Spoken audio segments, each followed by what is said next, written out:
കാളനാണ് ഉണ്ടാക്കാൻ പോണത്. കാളന് വേണ്ട സാധനങ്ങൾ ഞാൻ എടുത്തിരിക്കുന്ന കായയാണ്, 2 നേന്ത്രക്കായ. അത് ഈ രീതിയിൽ കഷ്ണം മുറിക്കാൻ എല്ലാവർക്കും അറിയുണ്ടാവും, എന്നാലും ഞാൻ കാണിച്ചു തരികയാണ്. ഇങ്ങനത്തെ രീതിയിൽ കഷ്ണം മുറിക്കണം. ഇതിങ്ങനെ കറകളഞ്ഞ് വെച്ചതാണ്, മഞ്ഞപ്പൊടി ഇട്ടിട്ട് ഒന്ന് വാഷ് ചെയ്തിട്ട് വെച്ചതാണ്. പിന്നെ ആവശ്യമുള്ളത് തേങ്ങയാണ്, 2 തേങ്ങ ഞാൻ ചിരകി വെച്ചതാണ്. പിന്നെ ഞാനിത് ഈസി ആക്കാൻ വേണ്ടിയിട്ട് കുരുമുളക് ഇങ്ങനെ പൊടിച്ച് വെച്ചിട്ടുണ്ട്. ഇത് ഞാൻ പറഞ്ഞുതരാം എങ്ങനെയാണെന്ന്. പിന്നെ 1 കപ്പ് തൈര് വെച്ചിട്ടുണ്ട്. പിന്നെ അരയ്ക്കാൻ ആവശ്യമുള്ളത് കറിവേപ്പിലയും ജീരകം വളരെ കുറച്ച് മതി കേട്ടോ, അധികം ഉപയോഗിക്കാൻ പാടില്ല, അധികം എടുക്കാൻ പാടില്ല. കറിവേപ്പില, കുറച്ച് ജീരകം, 1 പച്ചമുളക്. കാരണം കുരുമുളകിലാണ് നമ്മൾ ഉണ്ടാക്കുന്നത്, അപ്പം പിന്നെ എരിവ് കൂടും. ഇത് മാത്രം എടുത്താൽ മതി. ഇനി എന്താ ചെയ്യേണ്ടതെന്ന് ഞാൻ പറഞ്ഞത്. ഇത് വേവിക്കാൻ എങ്ങനെ വെക്കുന്ന വെച്ചാൽ കുരുമുളക് പൊടിച്ചത് 2 ടേബിൾ സ്പൂൺ എടുക്കുക. അതിലേക്ക് വെള്ളം ഇതിങ്ങനെ ലൂസാക്കുക.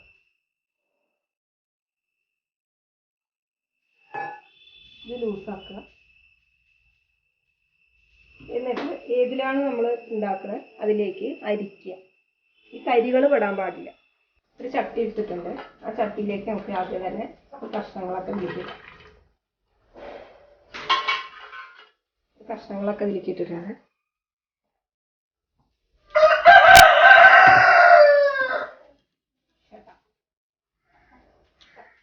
എന്നിട്ട് ഇത് നമ്മൾ കുരുമുളക് കലക്കി വെച്ചതാണ്, അത് ഇതിലേക്ക് വയ്ക്കുക.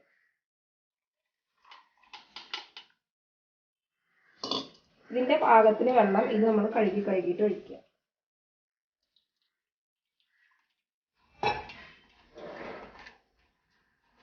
ശരിക്കും എന്താണെന്ന് ചെയ്യാച്ചാൽ ഇത് നമ്മൾ കുരുമുളക് അരച്ചിട്ട് ഇങ്ങനെ ഇതിലേക്ക് ചേർക്കുക ചെയ്യുക. അരയ്ക്കാനൊക്കെ ഇച്ചിരി പാടല്ലേ, അപ്പം ഞാനെന്ത് കാണിക്കും, ഇതേപോലെ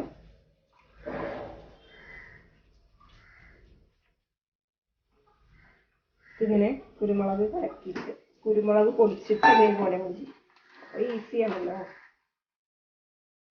ഇതിന് ഇതിലേക്ക് വയ്ക്കും. ഓക്കെ, ഇത് മതിയാവും. ഈ കഷ്ണം വേവാനുള്ള വെള്ളം മതി.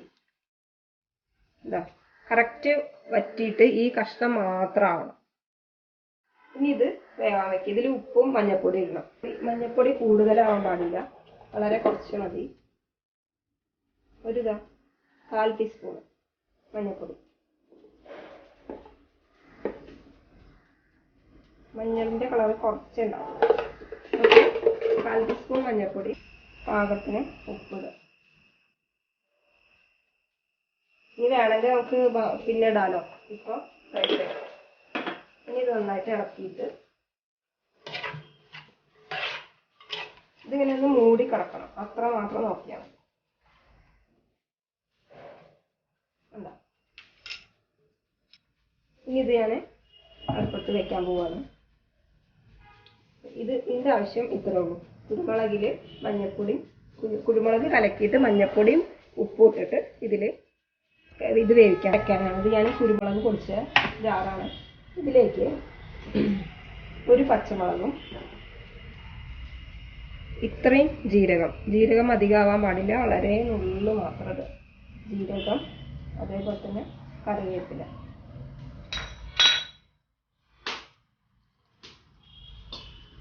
ഇതിൽ തേങ്ങ കുറച്ച് ഇട്ടിട്ട് അരച്ചെടുക്കുക. ഇത്രയും മതി. ഇനി ഇതിലേക്ക് തൈര് ഒഴിക്കുക. ഈ തൈര് ഒഴിച്ചിട്ടാണ് ഞാൻ ഇത് അരച്ചെടുക്കുക. അങ്ങനെ ഇനി ഇത് മുഴുവനും ഞാൻ അരച്ചെടുക്കാൻ പോവാണ്. ഇപ്പോൾ വെള്ളം വറ്റാനായിട്ടുണ്ട്. ഒന്നുകൂടി ആവാണ്ട്, ഒന്നുകൂടി ലേശം കൂടി ഒന്ന് വറ്റട്ടെ. അവിടെ വറ്റി കഴിഞ്ഞാൽ നമുക്ക് തേങ്ങ ഒഴിക്കാം.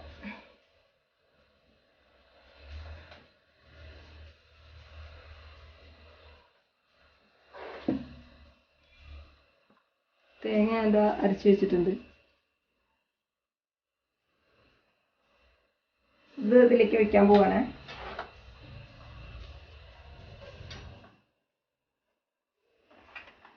ഇത് നന്നായിട്ട് ഇളക്കിക്കൊണ്ടിരിക്കണം.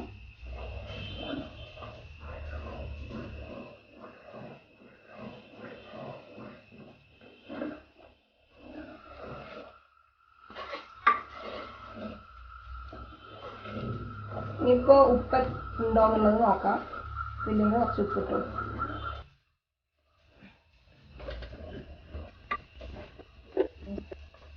ഇത്ര മഞ്ഞപ്പൊടിയും കൂടി കുറച്ചും കൂടി ഇടുന്നുണ്ട്. ഇച്ചിരി കളർന്ന് നോക്കാം.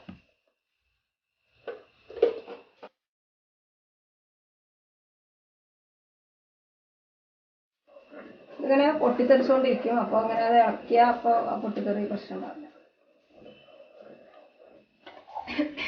ലേശം കൂടി തൈര് ഒഴിക്കുന്നുണ്ട്. പുളി നോക്കിയിട്ട് വേണം തൈര് ഒഴിക്കാൻ വേണ്ടിയിട്ട്. തൈരിന് പുളി കുറച്ച് കുറവായിരുന്നു, അതുകൊണ്ട്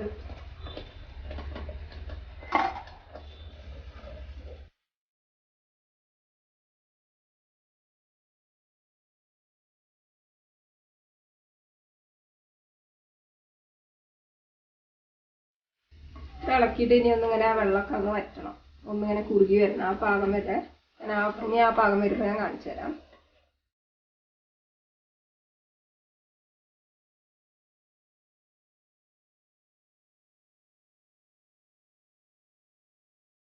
പൊട്ടിത്തെറി ഉണ്ടല്ലോ, ഇതിങ്ങനെ നിൽക്കണം.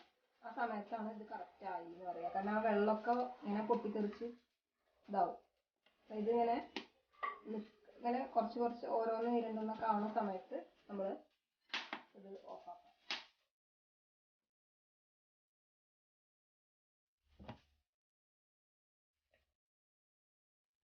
പിന്നെ ഒന്ന് ഇരുന്നിട്ട് ഇങ്ങനെ ഒന്ന് കട്ടയാവും. അതുകൂടി നോക്കണം, അല്ലെങ്കിൽ ഭയങ്കര കട്ടയായിട്ട്.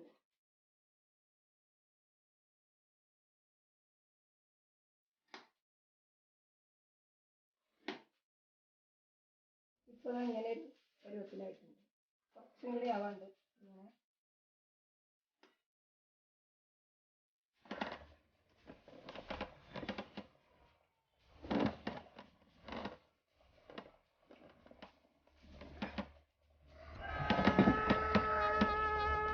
ഇപ്പോൾ ഇതായിട്ടുണ്ട്, കുറുകി വന്നിട്ടുണ്ട്. ഇതിൻ്റെ പൊട്ടലൊക്കെ ലേശം നിന്നിട്ടുണ്ട്. ഇതാ ഇങ്ങനെ ഈ ഒരു പരിവായാൽ ഇനി ഓഫാക്കാം. ഇനി നമുക്കിത് വറുത്തിടണം. വറുത്തിടാൻ കുറച്ച് കാര്യങ്ങൾ ശ്രദ്ധിക്കാറുണ്ട്. ഇതിനി ഒന്ന് ഇരുന്നിട്ടും കട്ടയാവാനുണ്ട്. അപ്പോൾ ഇപ്പോൾ നമുക്കിനി ഇത് ഇറക്കി വെക്കാം. അപ്പോൾ ഇനി ഇത് വറുത്തിടാൻ വേണ്ടിയിട്ട് പോവാണ്. അതിന് വേണ്ടിയിട്ട് ഒരു ചട്ടി വെച്ചിട്ടുണ്ട്. അതിലേക്ക് കുറച്ച് എണ്ണ ഒഴിക്കുക. എണ്ണ ചൂടാവട്ടെ. എണ്ണ ചൂടായി കഴിഞ്ഞാൽ നമ്മൾ കറിവേപ്പിലയും കടുകും അത്യാവശ്യം നന്നായിട്ട് തന്നെ ഇടണം. ഇതാ ഇത്രയും, ഈ ബൗളിന് ഇത്രയും കറിവേപ്പിലയും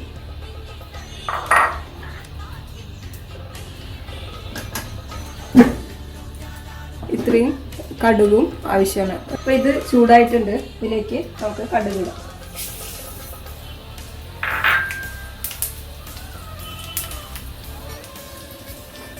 അതേപോലെ തന്നെ ലേശം ഉലുവ, കുറച്ച് മതി. ലേശം ഉലുവ, കുറച്ച് ഉലുവ ഇതിലേക്ക് ഇടും.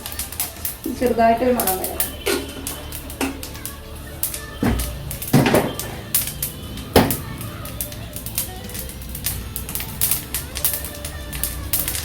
ഇത്രയും വേണം. ഇത് വളരെ ഇമ്പോർട്ടൻ്റ് ആയിട്ടുള്ളൊരു കാര്യമാണ്. കടുകും കറിവേപ്പിലും നന്നായിട്ട് ഇടണം കാളനിൽ. കാരണം നമ്മൾ ഒരു സദ്യ രീതിയിലുള്ള കാളനാണ്. അപ്പോൾ സദ്യക്ക് കണ്ടിട്ടില്ലേ, കാളനിൽ കൂടുതൽ നമ്മൾ കടുകും കറിവേപ്പിലാണ് കാണാം. പിന്നെ ഇതിലേക്ക് നമുക്ക് ഈ കറിവേപ്പിലയും കൂടി ഇടാം.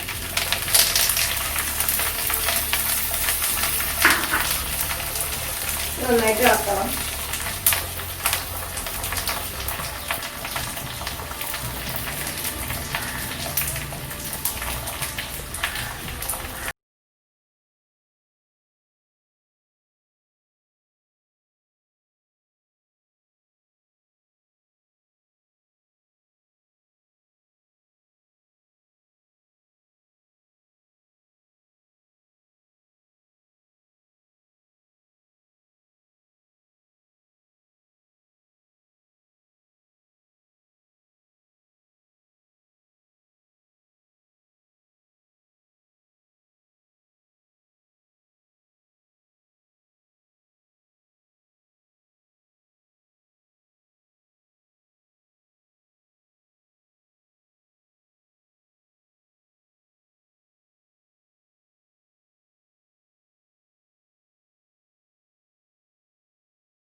നമ്മളെ കാളൻ റെഡി ആയിട്ടുണ്ട്.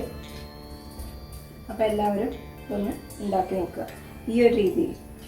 ഓക്കെ, അപ്പോൾ ഞാൻ ഇനി നെക്സ്റ്റ് റെസിപ്പി ആയിട്ട് വരാം. നമ്മുടെ ഓണം സ്പെഷ്യൽ റെസിപ്പീസാണ് ഇപ്പോൾ നടന്നുകൊണ്ടിരിക്കുന്നത്.